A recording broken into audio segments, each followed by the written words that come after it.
ముందుగా యూట్యూబ్ ప్రేక్షకులకు ప్యానల్లో ఉన్న సభ్యులందరికీ నమస్కారం అండి.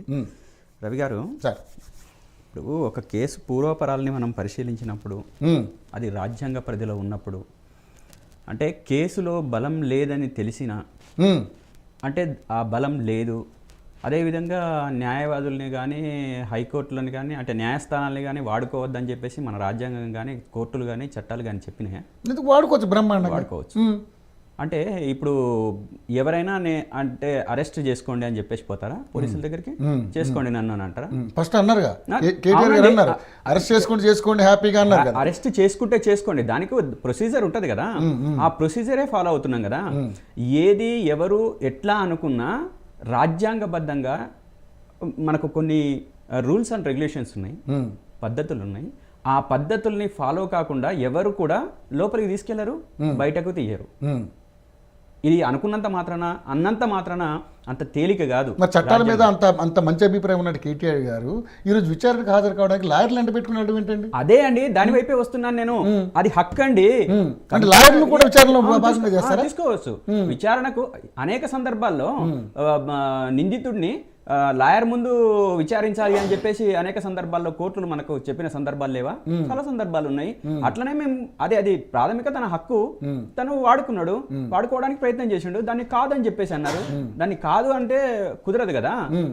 నిజంగానే చట్టపరిధిలో లేదు, అది చట్టపరిధి కాదు అని అనుకున్నప్పుడు ఎవరైనా అబ్జెక్షన్ చేయొచ్చు. కానీ ఇది పై మెరుగు కావాలని చేసింది. వీళ్ళు తీసుకొని పోతే వాళ్ళకి వచ్చే నష్టమేం లేదు. అదేవిధంగా చెప్పాల్సిన వాళ్ళు అడగాల్సిన ప్రశ్నలకు ఏదైనా ఆన్సర్ ఇవ్వకపోతే తప్పు. అదేవిధంగా ఏ కేసు అయినా ఆ కేసు నిలబడాలి అని అంటే ఖచ్చితంగా ఆధారాలు కావాలి. మీకు గతంలో కూడా తెలుసు, కవిత గారి కేసు విషయంలో కూడా ఎంత హడావిడి చేసింది ఈడీ, ఎంత హడావిడి చేసింది పోలీసు వ్యవస్థ, మొత్తం ఎంత హడావిడి చేసి లోపల పెట్టిన తర్వాత ఈ బెయిల్ రాకుండా అడ్డుకొని అనేక ఇబ్బందులు గురి చేసిన సందర్భాలు కూడా మనం చూసాం. ఆ చివరికి సుప్రీంకోర్టు దగ్గరికి వెళ్ళిన తర్వాత సుప్రీంకోర్టు ఏం చేసింది? బెయిల్ వద్దు అనడానికి ఎటువంటి సాక్ష్యాధారాలు లేవని చెప్పేసి అన్న తర్వాతనే కదా బెయిల్ వచ్చింది.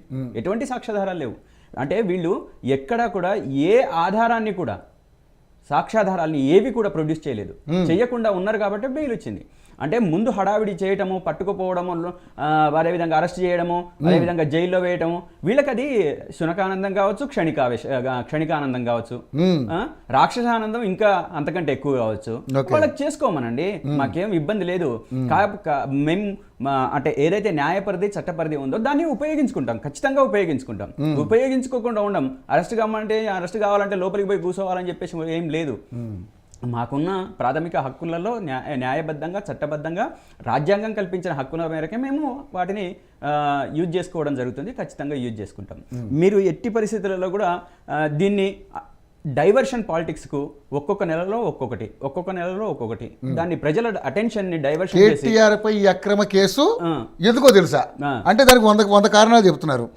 6 గ్యారెంటీల సంగతి ఏందని ప్రశ్నించినందుక, లగచర్లలో గిరిజన రైతుల కోసం లడాయి చేసినందుక, మూసి అడిగినందుక, హైడ్రా ప్రజలకు హైడ్రా బాధితులకు అండగా నిలబడినందుక, లేకపోతే రైతు భరోసా రాలేదని చెప్పేసి వాళ్ళ వైపున మాట్లాడినందుక, లేదా రుణమాఫీ కాని వాళ్ళ వైపు కేటీఆర్ గారిని అరెస్ట్ చేయడానికి వెనకాల ఎన్ని కారణాలు ఉన్నాయంటారా? ఖచ్చితంగా అండి. అంటే అక్కడ 55 కోట్ల విషయం దానికి పెద్ద మ్యాటరే కాదంటారా? ఆల్రెడీ నేను అన్నట్టుగా లొటపీసు కేసు ఇది. నేను చెప్తున్నాను కదా, 55 కోట్ల రూపాయల ఏదైతే జరిగిన ట్రాన్సాక్షన్ ఉందో ఆ ట్రాన్సాక్షన్ ఎవరి జేబులోకి వెళ్ళింది? ఏమైనా వీళ్ళు పెట్టిన కంపెనీ ఏదైతే ఒప్పందం చేసుకున్న కంపెనీకి వాళ్ళు ఏమైనా డబ్బులు మేము తీసుకోలేదని చెప్పేసి అంటున్నారా? లేకపోతే కేటీఆర్ గారి ఫ్రెండ్ జేబులోకి వెళ్ళినాయా? లేకపోతే ఏదైనా బినామీ జేబులోకి వెళ్ళినాయా? లేదా షెల్ కంపెనీలో జేబులోకి వెళ్ళినాయా? ఎక్కడికి వెళ్ళినాయి? వెళ్ళింది అయితే ఆ కంపెనీకే కదా. ఏదైతే రేస్ పెట్టారో పెట్టిన రేస్ కంపెనీకి వెళ్ళినాయి కదా. ఆ వెళ్ళినప్పుడు వాళ్ళు చెప్పారా మనకు ఏమన్నా మాకు డబ్బులు రాలేవు, ఈ కేసు రేస్ మేము నిర్వహించాము కానీ మాకు డబ్బులు రాలేవు, ఈ 40-50 కోట్ల సంగతి మాకు తెలియదండి అని చెప్పేసి అని అన్నారా? అనలేదు కదా, వాళ్ళ దగ్గరనే ఉన్న లెటర్ వచ్చిందా మాకు రాలేవు ఎటువంటి డబ్బులు అని చెప్పేసి. అది గ్రీన్కో కంపెనీ 100 కోట్లు పెట్టింది, మనం 40 కోట్లు 140 కోట్ల ప్రాజెక్ట్, అది 140 కోట్ల రూపాయల ప్రాజెక్టులలో దాంట్లో 40 కోట్ల రూపాయలు ఇచ్చిన మాట వాస్తవం అని చెప్పి తను అంగీకరిస్తున్నాడు. అది స్వయం ప్రతిపత్తి గల సంస్థ, ఏది మున్సిపాలిటీ, ఆ స్వయం ప్రతిపత్తి గల వ్యవస్థకు నేను వైస్ చైర్మన్ గా ఉన్నాను కాబట్టి నేను ఒక బాధ్యతాయుతమైన స్థానంలో ఉన్నాను కానీ ఇచ్చానని చెప్పేసి అని అంటాడు. అది రేపు కోర్టు వైస్ చైర్మన్ గా ఉన్నారు కాబట్టి ఏం చేసినా చెల్లుద్ది అనుకోవడం కరెక్ట్ అని మీరు అనుకుంటున్నారు. ఏం చేసినా ఆర్థిక శాఖ ఒకటి ఉంది, ఆర్థిక పరమైనటువంటి అంశాలు ఉన్నాయి, దానికి సంబంధించి కొంచెం మనం వాళ్ళ దృష్టికి కూడా తీసుకెళ్లాలనేది కాకుండా ఏకపక్ష నిర్ణయాలు తీసుకోవచ్చా? అదే రవి గారు నేనేమంటున్నానంటే పరిధిలో లావాదేవీలు అంతగా జరిగింది, దాంట్లో పరిగణలోకి తీసుకొని దాన్ని విచారణ చేయాలని చెప్పింది. ఇప్పుడు నేనేమంటున్నాను చేసింది తప్పు అని చెప్పి చెప్పింది. మేము ఏం జరుగుతుంది ఏంటి అనేది కానీ మేము కూడా వేసి చూస్తున్నాం ఎట్లా జరుగుతుంది, అసలు నిజంగా దాంట్లో నిజాలు ఏంటి, వాస్తవాలు ఎలా బయటకు వస్తాయి అనేది కూడా మేము ఎదురు చూస్తున్నాం. ఇవన్నీ బయటకు రావాలంటే కొంతకాలం ఆగాల్సిందే. ఆగకుండా మనం ఇష్టం వచ్చినట్టు మాట్లాడుకుంటే అది ఒకవేళ తుస్సుమన్నది అనుకోండి ఏం చేస్తారు?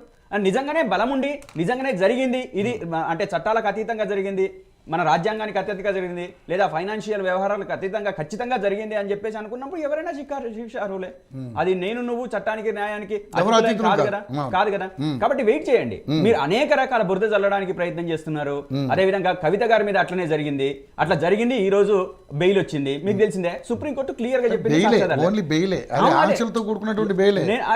ఇంకా బయటకి పూరయ్యి ఆమె నిర్దోషిగా బయటకు వచ్చింది. అట్లా కాదండి, అసలు ఎటువంటి సాక్ష్యాధారాలు ప్రొడ్యూస్ చేయలేదు ఈ రోజు, ఎటువంటి సాక్ష్యాధారాలు ప్రొడ్యూస్ చేయలేదు కాబట్టి అటు కేజ్రీవాల్ గారే కానీ అదేవిధంగా సిసోడియా గారు కానీ ఇటు కవిత గారు కానీ బయటకు రావడం జరిగింది. నిజంగా ఒకవేళ సాక్ష్యాధారాలు ఉంటే 6 నెలలు ఉంచుకునే సంవత్సరం కాదు 2 సంవత్సరాలు ఉంచేవాళ్ళు, ఆ తర్వాత ఇచ్చేవాళ్ళేమో బెయిల్.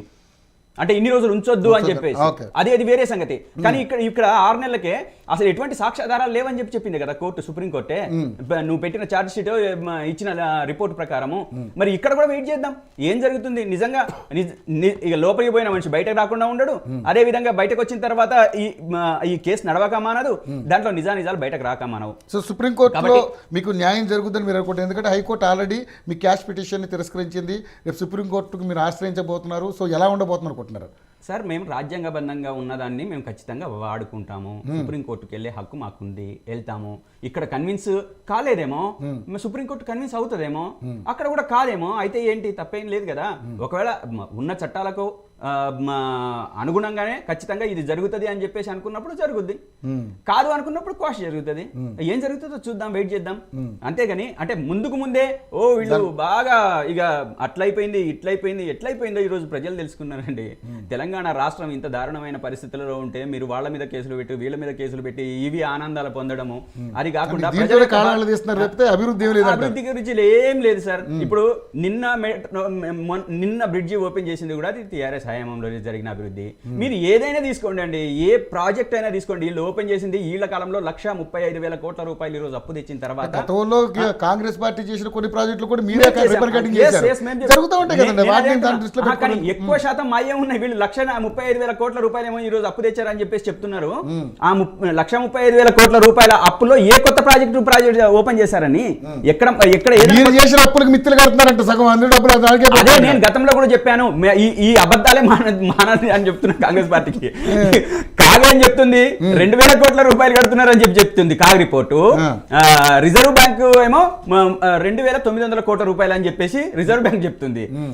వీళ్ళు పొంతన లేని వ్యవహారాలు 1,00,000 కోట్ల రూపాయలు మా అప్పులకు కట్టడానికి అంటే ప్రజలు నవ్వరండి, విషయాలు తెలియదా? దేనికోసం ఖర్చు పెడుతున్నారు కూడా ట్రాన్స్పరెంట్ గా వీళ్ళు ఏం చెప్పట్లేదు. ఏం చెప్తున్నారు, ఎక్కడ చెప్తున్నారు? ఏదానికైనా మీరు చెప్పలేదు కాబట్టి వీళ్ళు చెప్పట్లేదు. మాకు ఉన్నాయండి, ఒక కాళేశ్వరం ప్రాజెక్ట్ ఉంది, అదే విధంగా మన యాదాద్రిలో ప్రాజెక్ట్ ఉంది, అదే విధంగా పవర్ ప్రాజెక్ట్ ఉంది. 7,00,000 కోట్లు అనేకం ఉన్నాయండి. ఒకట ఎన్ని చెప్పాలి మీకు? మన సచివాలయం ఉంది, అదే విధంగా మన అమరవీరుల స్తూపం ఉంది. ఇట్లా చెప్పుకుంటూ ఎన్ని ఫ్లైఓవర్ బ్రిడ్జిలు అండి మన హైదరాబాద్ సిటీలో ఎన్ని ఉన్నాయి, ఎన్ని అభివృద్ధి కార్యక్రమాలు.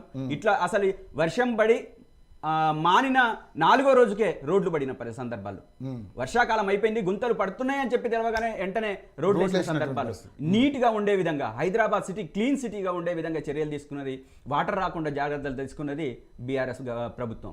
అటువంటి ఏ సెక్టర్ అయినా తీసుకోండి, మీరు అంత ఎత్తుకు ఎదిగిన ఐటీ సెక్టర్ తీసుకోండి, ఐటీ సెక్టర్ లో ఎంతమంది టెకీలు ఏ విధంగా వాళ్ళ అనుభవాలు చెప్పినో కూడా మనం గతంలో చూసే ఉన్నాం. అంటే ప్రతి విషయంలో జాగ్రత్తలు తీసుకున్నారండి. ఇగో బట్టగాల్చి మీదేసి విమర్శలు చేసే వాళ్ళు చాలా మంది ఉంటారు, కానీ ఈ రోజు ప్రజలు రియల్ గా మీరు చూడండి, రేపు స్థానిక సంస్థల ఎన్నికలలో వాళ్ళు ఏం ఫీలింగ్ బయటకు వస్తుందో కూడా చూడండి. ఎందుకంటే ఏం ఫీలింగ్ వస్తుంది అనుకుంటున్నారు? ఖచ్చితంగా మాకు అనుకూలమైన ఫీలింగే వస్తుంది. ఎలా వస్తుంది అనుకుంటున్నారు?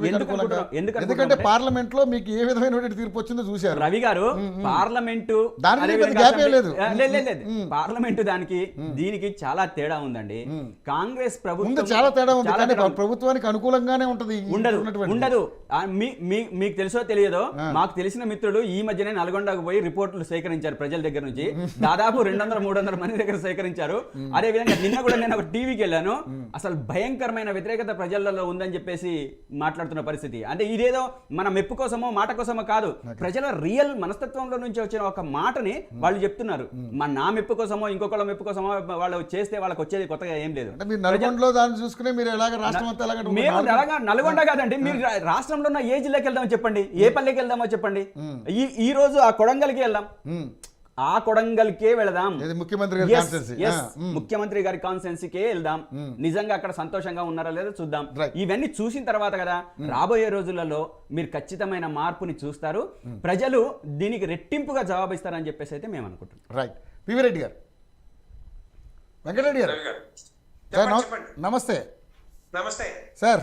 ఏంటి మరి బీజేపీ చాలా సైలెంట్గా మీ అధ్యక్షుల్ని ఎవరు నియమించుకోవాలా అనే ఉద్దేశంతో మీరు రకరకాలుగా మీ కార్యక్రమాలు మీరు చేసుకుంటూ వెళ్తున్నారు. సో రాష్ట్రంలో జరుగుతున్నటువంటి కార్యక్రమాలు, రాష్ట్రంలో జరుగుతున్నటువంటి రాజకీయాలకి మాకు సంబంధం లేదన్నట్టుగా హ్యాపీగా మీ పనులు మీరు చేసుకుంటున్నారు. అంటే స్థానిక సంస్థల ఎన్నికల్లో మనం ఎన్ని సీట్లు సాధించాలి, ఎంత మెజార్టీ మనం గెలుచుకోవాలనే ఉద్దేశంతో ఆ రకమైనటువంటి కార్యక్రమాలు చేస్తూ ఉన్నారు. ఓకే, రైట్, అది మీ పార్టీ విధానం. మీరు ఒక్కసారైనా అధికారంలో రావాలని కోరుకుంటున్నారు కాబట్టి తప్పదు, దాన్ని మీ పార్టీ చేసుకోవచ్చు. కానీ ఇక్కడ బీఆర్ఎస్ పార్టీకి సంబంధించి కేటీఆర్ గారి అరెస్ట్ అనే అంశం దాదాపుగా ఒక 2-3 నెలల నుంచి చాలా హాట్ టాపిక్గా ఉంది.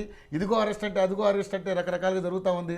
ఈయన కోర్టులు ఆశ్రయిస్తున్నారు, అక్కడ క్యాష్ పిటిషన్ వేస్తే దానికి సంబంధించి దాన్ని కొట్టేయడం జరిగింది, మళ్ళీ సుప్రీంకోర్టుకు ఆశ్రయిస్తూ ఉన్నారు.